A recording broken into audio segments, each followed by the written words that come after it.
Welcome to 10 Minutes with Travis. I'm your host, Travis. It's me. In this week's episode, we'll talk about Chinese concentration camps, our very own detention camps, and 9/11. All the week's news in under 10 minutes. Let's go.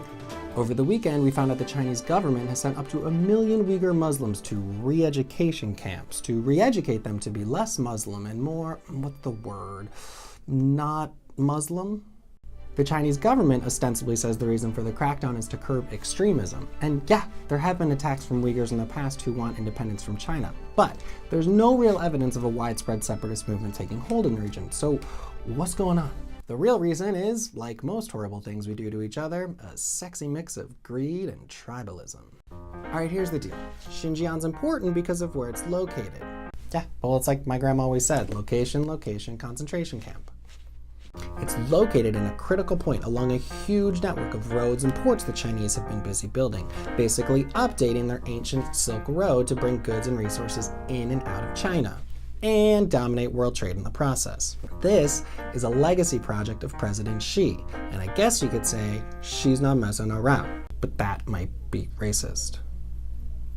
China has agreements with over 60 countries around the world and are spending an estimated $4 to $8 trillion building ports in places like Pakistan and having railroads stretch all the way to London. Meanwhile, we can't even get the trains to run on time between New York and DC. Can someone fix our trains? They're so embarrassing. So to make sure everything goes smoothly and bonus, completely wipe out the Uyghur culture, the government brought in a guy who knows a thing or two about ethnic cleansing. This guy, Chen Guangguo, whose last job was ethnically cleansing Tibet. Seriously, he's like the LeBron James of ethnic cleansing because he got and that is a horrible sports analogy.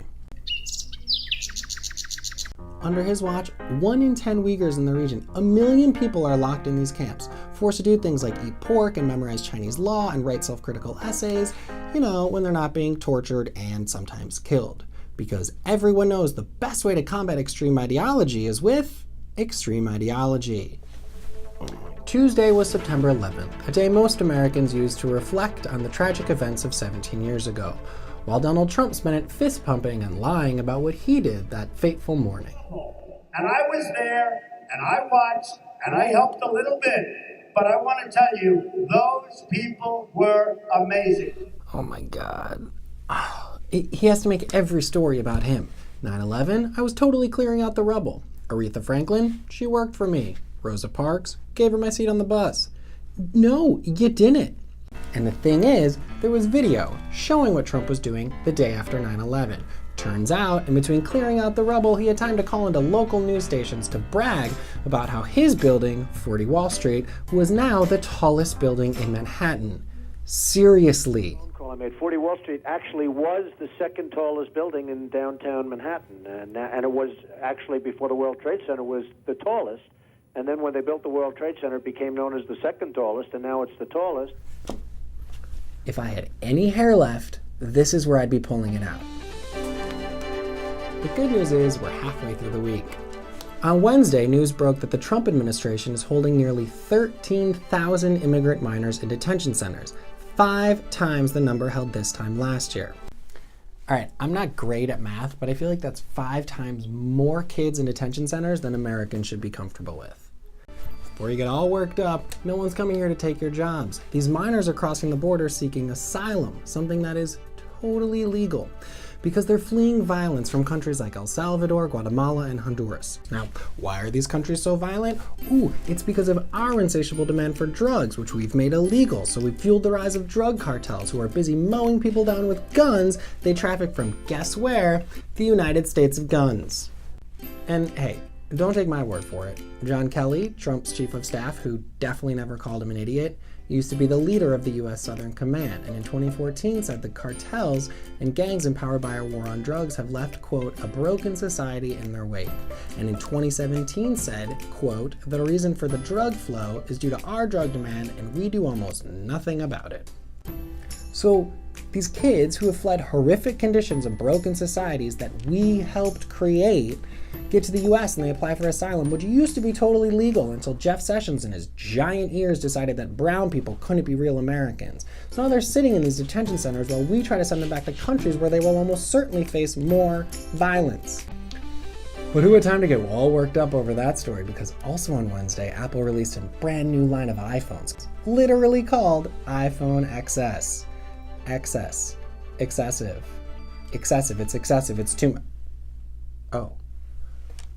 I'm told they're pronounced 10S, and the S stands for, so that's what happened to your paycheck. On Thursday, Hurricane Florence started to hit the East Coast, and Trump completely cleared his schedule to spend the day practicing throwing paper towels and tweeting conspiracy theories about how the Democrats faked 3,000 deaths in Puerto Rico to make him look bad. Like he needs any help looking bad? Also on Thursday, Cynthia Nixon lost to Mario Cuomo in the New York Democratic primary for governor. Which got me thinking, if Cynthia pushed Cuomo left on progressive issues like legalizing pot, extending voter rights to parolees, and getting rid of the IDC, then did she really lose at all? Yeah, no, she lost. And finally, on Friday, Paul Manafort pled guilty to 2 counts of conspiracy, but more importantly, agreed to begin cooperating with the Mueller investigation, bringing the grand total of people either pled guilty or been convicted of a crime to 8 Americans and 26 Russians, including Trump's former campaign manager, his national security advisor, and his longtime personal attorney. Whoo boy.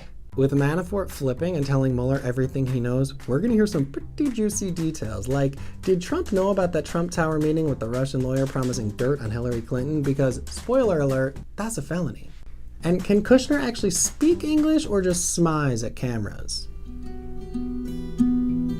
For months we've seen Trump rant about how this is an empty witch hunt, but there's kind of a lot of actual witches now. Which got me thinking, if a witch hunt starts to turn up a lot of witches, isn't it just a hunt for guilty people? Yeah, that's what this is. And that's all the news this week. Thank you so much for watching this episode. If you liked it, please share, stalk us on Facebook, subscribe on YouTube, all of the internet things. But most importantly, check your voter registration. I'm going to put a link below to vote.org. Super important. Please vote. Please. Just, it's the one thing.